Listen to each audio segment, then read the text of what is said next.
Hey there, Abby Bolt here, 22-year veteran wildland firefighter, battalion chief, and I am speaking out today because I just got a message from a friend and I realized I need to talk about this more openly now that I can and just throw it out there. Popular or not, here it is. Wildfire prevention, fire prevention in general, it's not a dumping ground. It is not there for us to put our broken firefighters in. Fire prevention matters.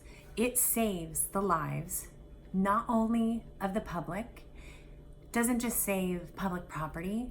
Preventing a fire saves firefighters.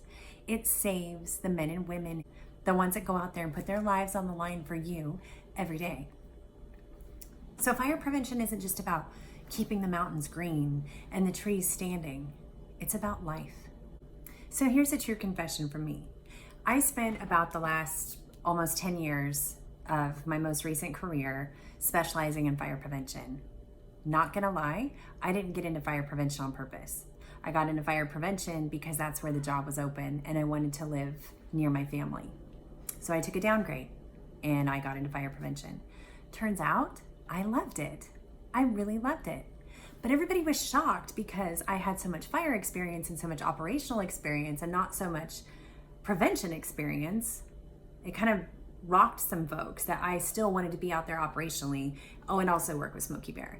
That's okay. You can be an active operational firefighter and still care about fire prevention. That's a thing, okay? Maybe not in some places, but in others it is. Now, this message goes out far and wide to any chief, any manager that has anything to do with fire suppression, whether it's wildland or structural. Please stop putting your broken people and your broken firefighters into fire prevention.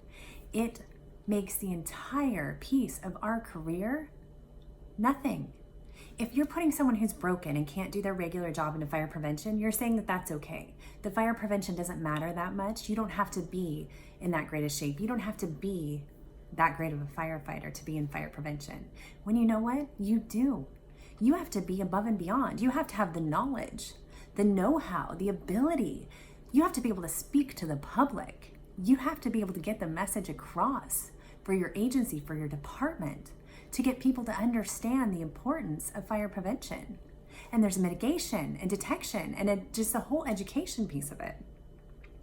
Now, there's going to be some folks that hear this that know that I am talking about them. And I love you guys, but you know who you are if you were injured, sick, broken, and you just got smushed right over into fire prevention. Like, that was okay. It was okay if you couldn't be a hotshot anymore. We're gonna put you over here in fire prevention. But you know what? The minimum physical requirements to be a fire prevention tech are the same as being a regular firefighter. They're not less. Why is that okay? Why? It's not okay. And for all the fire prevention people out there who just roll over into those jobs to just finish out their career, to stop PTing, to stop working so hard, to think it's just gonna be a day in the park, we need you to step it up. You have to. Fire prevention is not a place to go and die. It's not a place to put your misfit toys. It's not a place to put your broken firefighters, your broken hotshots.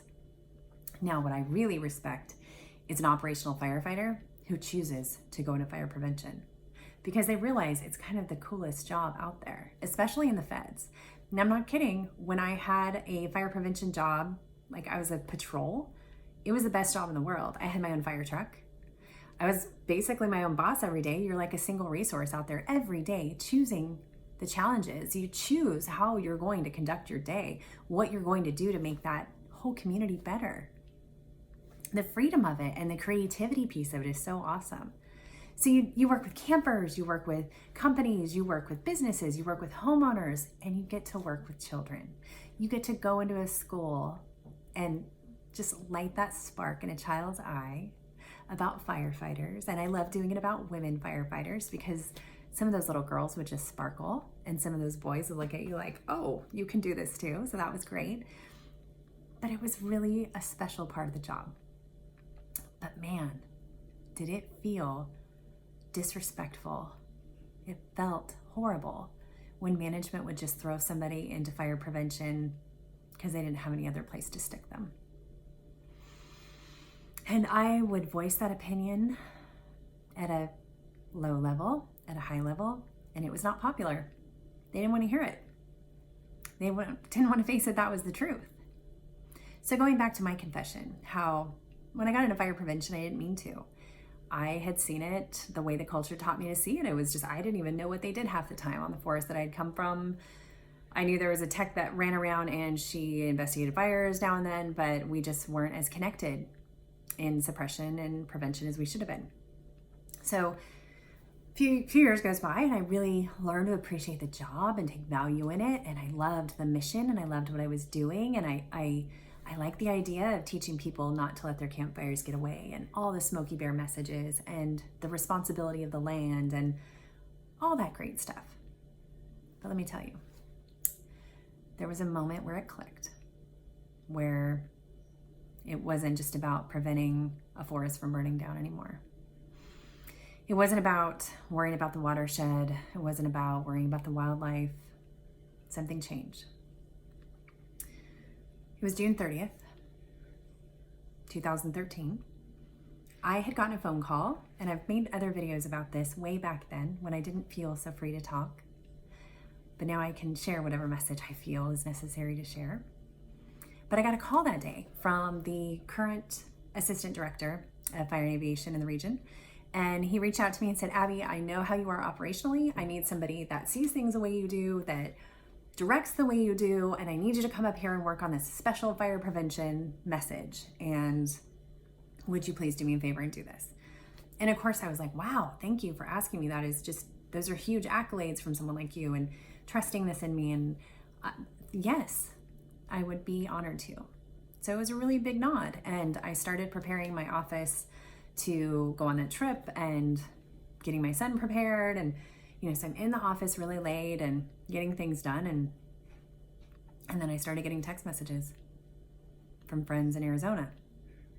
And those messages were about how they were all gone. They were all dead. And I just kept getting messages like that with no details. And it was all the preliminary messages from friends that were on the fire surrounding the area, but didn't have all the definitive details to share. Turns out that Granite Mountain hotshots were burned over that evening. I don't remember how long I laid on the floor of my office in the night and cried, and just cried. Lost. More for the people that I knew were in Arizona, just falling apart, losing everyone that they loved. You felt so lost. And I've dealt with many fatalities and losing friends throughout my career. But the fact that that happened on the same day and just a few hours after I was asked to take part in a really special fire prevention campaign called One Less Spark. Even though the fire that killed those 19 men wasn't human caused, it was a lightning fire, something lit in me. And after all that time, after learning and knowing, something just like sealed. And it hit me that fire prevention is about protecting the next firefighter. It's about protecting a little one's mom from being killed on a fire. If that fire doesn't start, if that fire doesn't burn out of control, there won't be a firefighter that dies on their way. There won't be one that gets hit by a tree.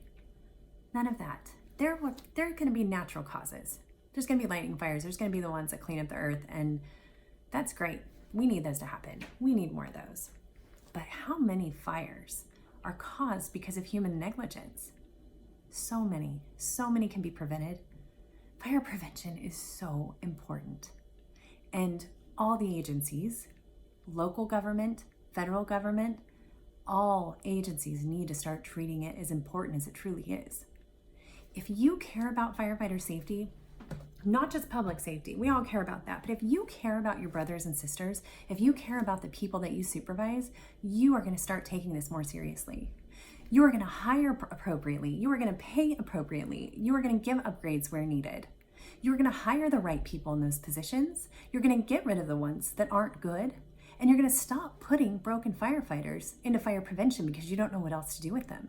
These are important positions, and they need to be treated as such. Fire prevention saves firefighters' lives. And you will never know the lives that you saved by preventing a fire. All you managers and supervisors and leaders out there in fire, please take heed to this message, because it could save someone's life and you'll never even know about it. And that's okay. You can't quantify what never happened. Wildfire prevention matters. Treat it like it matters. You know who this is for, buddy. The one that sent me this message recently. I hear you, because that's what I've been preaching for years. And to see the fresh message from you hurting, knowing that your area, that your managers are doing that. I know, I see how much it hurts you, and it hurts those around you, and you want to be taken seriously. I'm with you, brother. Thank you for reaching out to me. So there's this Abby Bolt Wildfire Prevention PSA. You can't stop me from trying to do the right thing. Never. Hard right over easy silence every time. Now, go get your smoky on. Only you. Do it. Make it happen. Save someone's life that you'll never know about. Only you.